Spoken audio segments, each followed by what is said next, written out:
আজকে মোর মনটা খুবই খারাপ। নির্বাচনী হাইতে যাইয়ে মুই এই পরিমাণ অপমান হইতে আসি, অন্য কোনো প্রেসিডেন্ট হয়েছে কিনা মোর জানা নাই। বিশেষ করে এই বাঙালিরা বুঝলাম না হেরা মোর পর এত চেয়াচ্ছে কেন। এই আমাকে আমেরিকানরা মোরে লইয়া এত ট্রল করতে আসে না, বাঙালিরা যত ট্রল করতে আসে।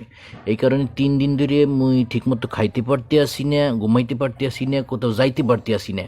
মোরে লিগে ফেসবুকে একেবারে মাতামাতি করিয়ে দিয়েছে ট্রল করিয়ে। মুই কি এমন অপরাধ করছি কিছু বুঝতে পারলাম না। যাই হোক, বাঙালি 2-1জনের দাওয়াত দিছি, এগো কাছ থেকে শুনবো সমস্যাটা কি। আজকে তারা যদি আমাকে একটু সান্ত্বনা দেয় অথবা বুঝিয়ে বলে সমস্যাটা কি, আমি হাইতে গেলাম কেন, হারার কারণটা যদি আমাকে একটু বুঝিয়ে দেয় তাহলে মোর খুব ভালো হইতে আর কি। এই পাশে কে আছে? কিন্তু তুমি কিছু বলবা মোদ্দারে? স্যার, আমি আপনার দ্বারা বলতে চাই যে আপনি হাইরে যে মন খারাপ করবেন না। আপনি তত্ত্বরি বাংলাদেশে চলে যান, যাইয়া আপনি সাম্প্রদায়িক সম্প্রীতির একটা দল গঠন করে চেয়ারম্যানিতে দাঁড়াইয়ে যাবেন। সুন্দর পরামর্শ দিয়েছে, তোমাকে অসংখ্য স্যার, ধন্যবাদ। মুই তুমি এখন আইতে পারো। বাংলাদেশ গণিতে বলো। আইছি। আপনার কাছে বলতেছে আপনি মোর লগে বাংলাদেশে চলেন, যাইয়ে আপনি আমাকে হিন্দু বৌদ্ধ ঐক্য পরিষদের সাথে চেয়ারম্যান ভোটে খালি খারাইয়ে যাবেন। আপনাকে কিরফেলে জিতাইতে হয় সেটা আমরা দেখে লব। আপনি কোনো চিন্তা করবেন না, আমার উপর ভরসা রাখতে পারেন।